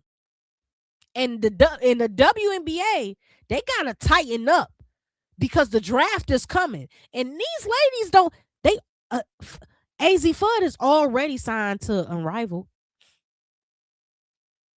Olivia Miles is already signed to Unrivaled. They don't have to go and make pennies. I can sit this one out. Build up my YouTube. They all got podcasts. I'll podcast through the whole WNBA season, cover the season from courtside. You feel me? Show my training, build documentaries, build my brand, light up Unrivaled. Be the first $1 million athlete over Unrivaled. That would be I'd be like, man, I'm about to make $1 million in 3 months. What you talking about? What you talking about? That would be me. I would be like, bro, y'all do what y'all want to do with that negotiation. Listen, the way I'm building this thing up over here, the WNBA need me. They want me to do something. They telling me to come sit at the table.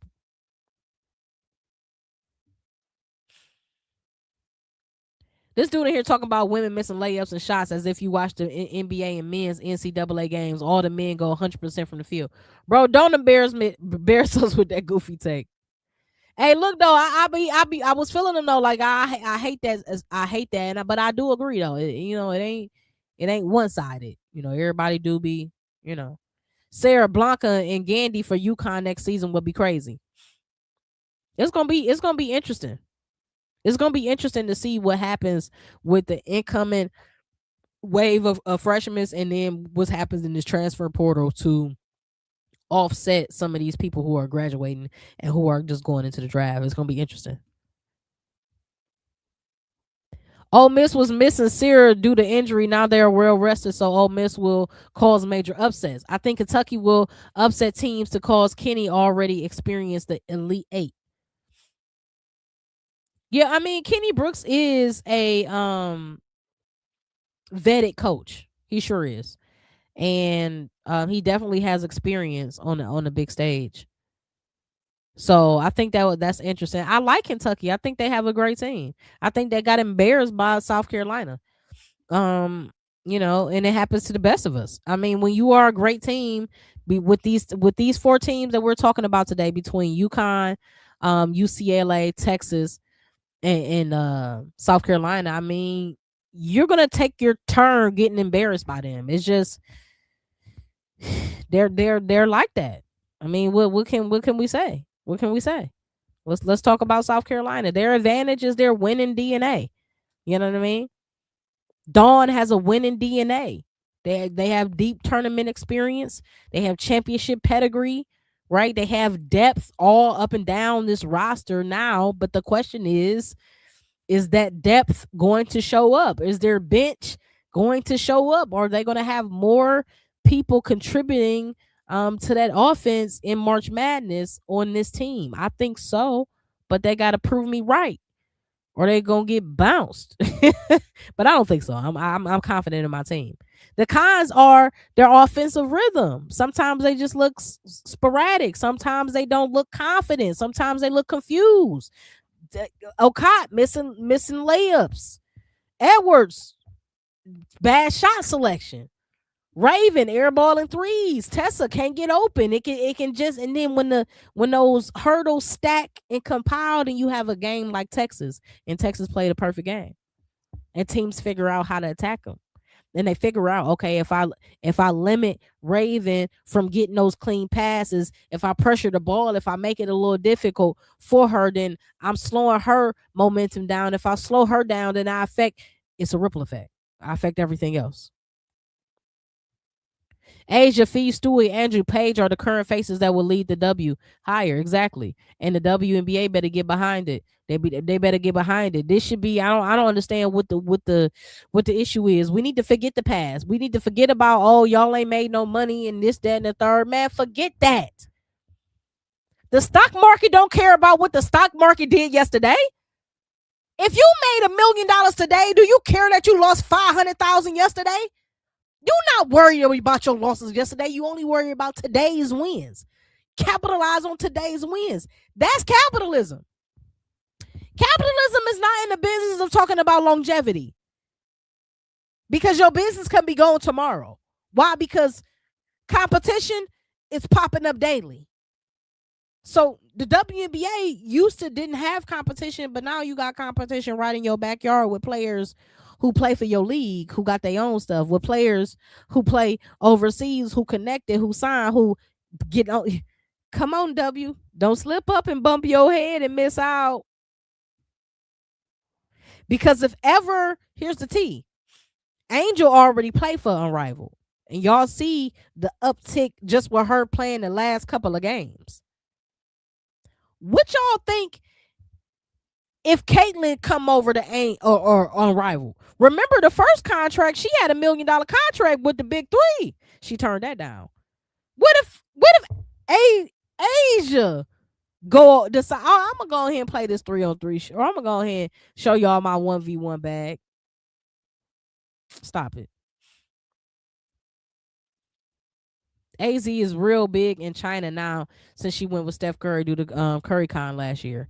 And I think, and she just signed with Jordan, because Curry, he ain't with Under Armour no more. So now she just signed with Jordan. So what? Come on now. What? Kenny needs to develop other players besides his two bigs. You know, I thought he favored his guards, for real. Tessa defensively struggles. She does. There are moments. There are definitely moments, and they can be prolonged moments. Welcome to Her Court, Her Rules, Molly Brandon. Yeah, I mean, you're absolutely right. Unrivaled has all the new talent signed before the W. Azzi, Juju, Sarah, Hannah, Miles, Bess. I'm pretty sure they got Booker and Crooks too. Come on. What we doing? They locking in their talent years to come. They ain't even eligible yet. Come on now. And then look, and then the promo for Unrivaled is ridiculous, bro. They start promoting for Unrivaled in WNBA All-Star weekend. They got the Unrivaled tents. The promo game is wild. The arena crazy. What? Bro. I look at Unrivaled Arena, and then I look at Atlanta Dream, and I'm like, ain't they supposed to be professionals? What's happening here? Why this don't look professional? I like y'all court. I see what y'all was doing here, but get it out of here. I like these jerseys. I see what y'all was doing here, but It's too confusing. What we doing? Why y'all only seat 4,500 people? Isn't this a professional team? Why can't we use share the same court with Atlanta Hawks? Who are they? It's probably more Dream fan than Atlanta Hawks fans. I don't know. We would never find out if you only give us an arena with 4,500 people. You feel me? There are teams in the WNBA that can sell out crowds 15,000 plus. But if you don't give them the space to try, they will never do it. I do like that the WNBA has allowed them to move games, right? So shout out to the Caitlin Clark effect. Never happened prior to her moving the game back to Iowa. So I think that these players need to take, when you go to the W, flex your power. Now I need to play this game at my alma mater. Now I need 20,000 fans screaming for me. That 4,500 ain't enough. Cause I come from something for real, and y'all for play. Unrivaled. Oh yeah. Yes, Unrivaled. Unrivaled is the move. Unrivaled is definitely the move, man. And I think moving forward, Unrivaled obviously is the number one competition. The number one competition to the W. And they 3v3. What if they said, you know what?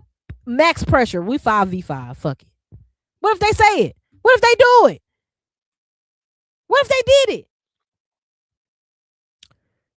Kathy Dinglebert better sit down somewhere. She is ruining the future of this WNBA. That's okay. Right now is the present day. And in Texas, I think, just like UCLA and just like South Carolina, I think Texas has the potential to upset UConn. I do. I think all three teams today that we've talked about, UConn being the standard, I think UCLA, South Carolina, and Texas has the makeup to upset them. Now, will they? Can they? That's to be decided, to be determined. But Texas advantages their physicality, their defensive pressure from 1 through 5, their transition scoring. We saw yesterday how they were able to, not yesterday, but when we looked on Monday, we saw how they were able to pick pockets, get deflections, get into the transition, right? They were able to apply pressure to South Carolina defensively and allow that to initiate easy offense, get that confidence up. So now I can come off the screen and hit the shot, Maddie Booker. Now I'm Jordan Lee and I'm Maddie. They double. I can go ahead and kick it out to Jordan Lee. Oh, she hit the shot. Corner. Boom. Nailed it. Because everybody is engaged. Now I'm Rory. I can go to the paint and I can stop and hit my floater. I can get that off now. Okay? But the same thing that makes Texas great is what makes them weak. Or gives them a weakness, a chink in their armor. And they can just be inconsistent offensively. There can be times where Madison just don't even look to score. Where Rory is so independable that they got to sit her down fourth quarter. Where Jordan Lee can't buy a bucket. Where Preston is shooting nothing but bricks. I like Preston. Look, I would take Preston on my team any day. But there are moments where just as a team collectively they can't buy one. So when you have streaky shooting, all you need is one bad shooting game. And your number can be up. Booker and Jordan Lee has to show up for Texas to win it all. They have to, and it has to be every game. We talk about March Madness. We talking about Booker. We need to see 22. We need to see performances. We need to see 22, 8, and 5. We need to see work. You got to go to work. It's time now. It's time. Because let me tell you something. The competition don't get lighter next year. If anybody is going to knock UConn off, this is the year to do it. Yeah, we know they got Azzi. Yeah, we know they got Sarah. But if you can figure out a way to neutralize one or two of them, And boy, if you get both of them, you're going to win that game. You're going to win that game. However, ain't nobody been able to crack the code yet. Not many people been able to crack the code. So when you ain't figured out the solution, you still got a apparent problem. Who can dethrone the champs? Now, we made a case for 3 teams: UCLA, South Carolina, Texas. They all have strengths. They all have pros. They all have weaknesses. They all have cons. So me being a basketball lover that I am, and y'all let me know who y'all picks are. This y'all final countdown. This y'all moment. Let me know who y'all picks are. If it's anybody. And again, it don't have to be these three teams. We had LSU fans in the house saying we think LSU can dethrone the champs. Matchups matter. So if we get this person first round, this, that, and the third, I can see a pathway to LSU for beating UConn. We had some people saying that. We had some people say the same thing about UCLA, South Carolina, and Texas. We also had somebody say Ole Miss could do it. Could be in the Final Four. Maybe not be UConn, but could definitely make it to the Final Four. Let me know now, because I'm going to tell you mine. My pick for always and forever will be South Carolina. That's my pick. And I know that's not surprising to a lot of y'all, because y'all know that I'm a South Carolina fan. But when I talked about earlier the Mount Rushmore of coaches, and I said Gino, Dawn, Tara, and Pat, there are 2 coaches that's on that list that's represented by this graphic here. That's Dawn and Gino.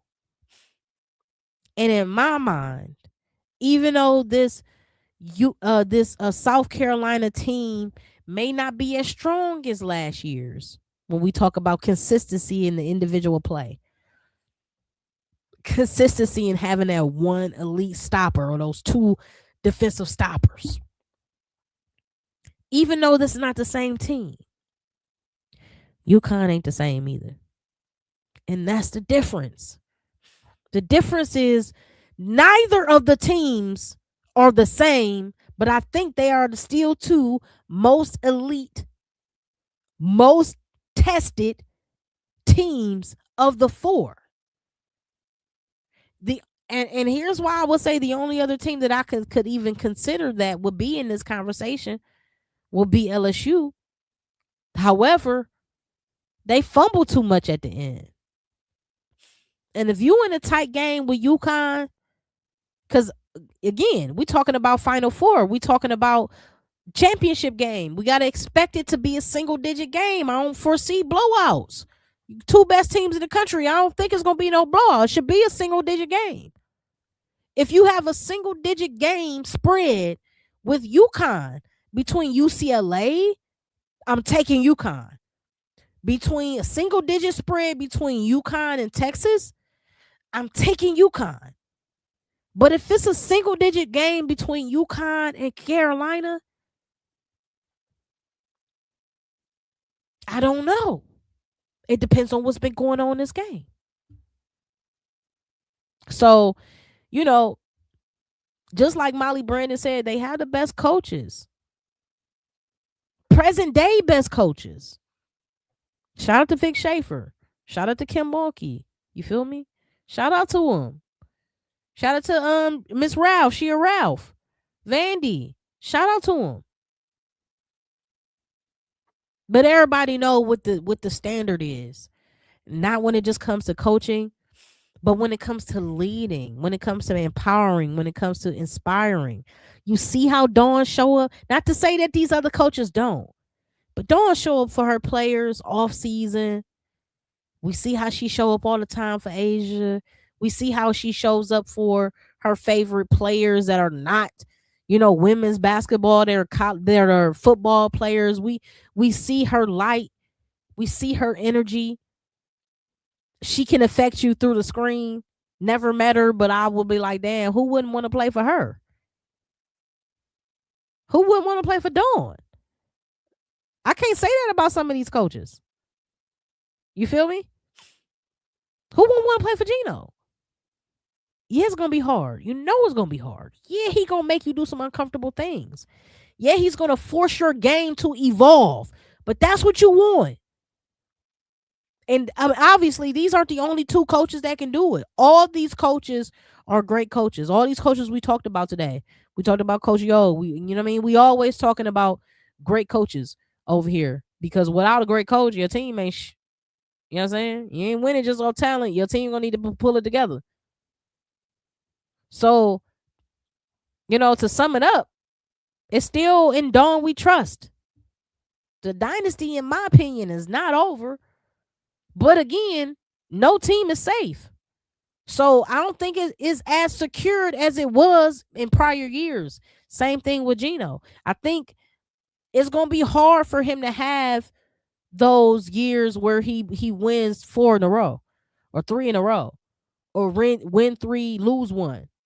That I think that's going to be difficult for that to happen again. You know what I mean?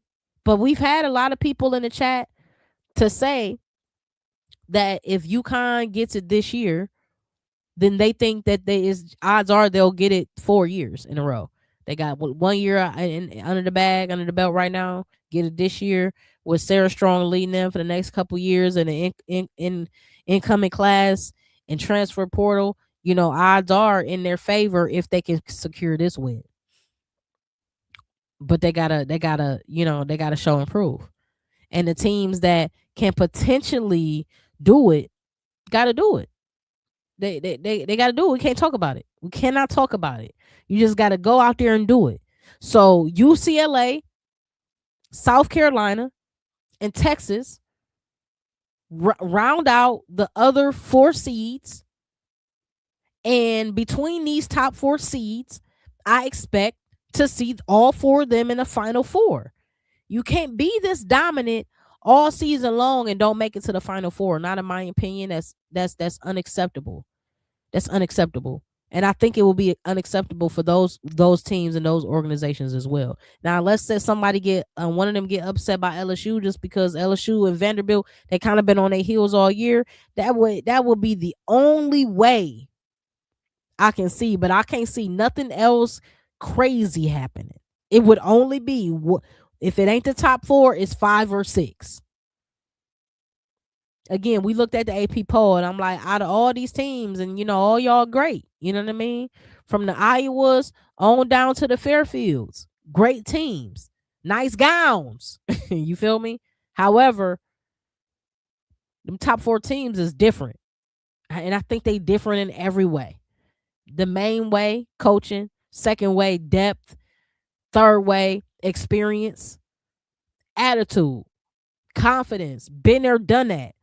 Not worried about it. We ain't got nothing to prove. We just got to get out here and do what we do.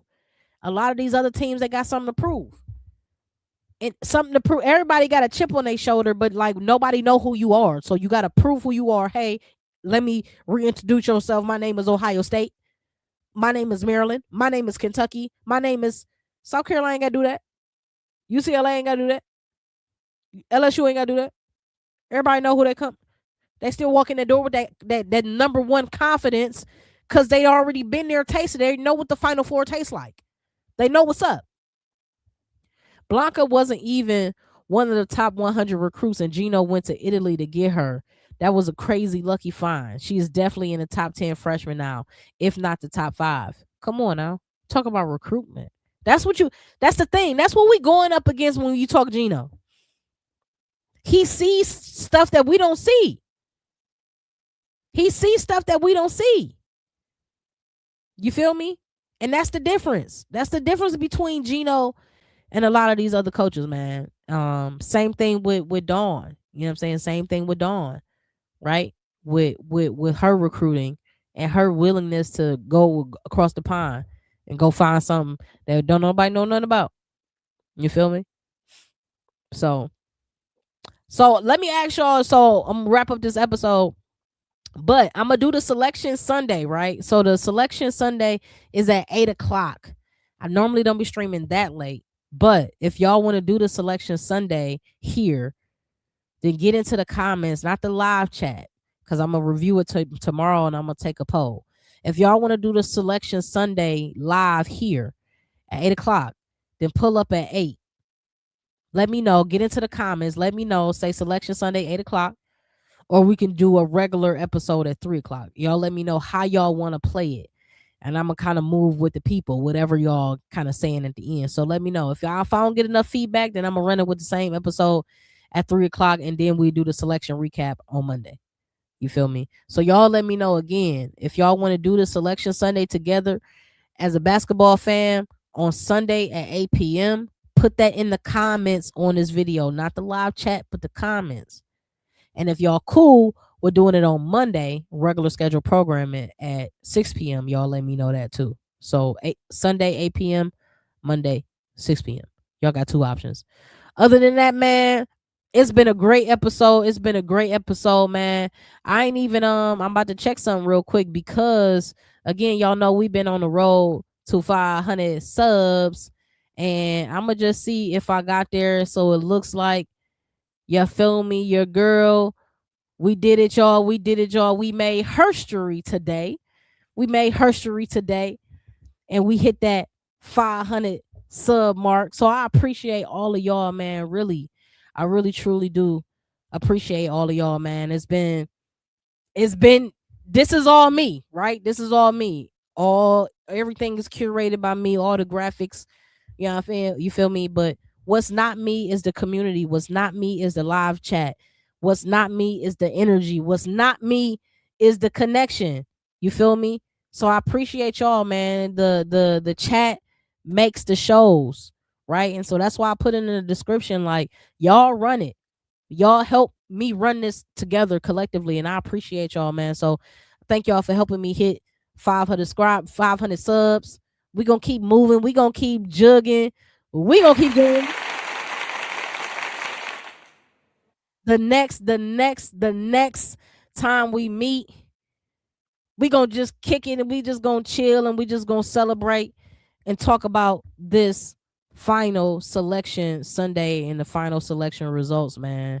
So, man, it's been real. It's been a great episode. I appreciate y'all, man. Shout out to Bam.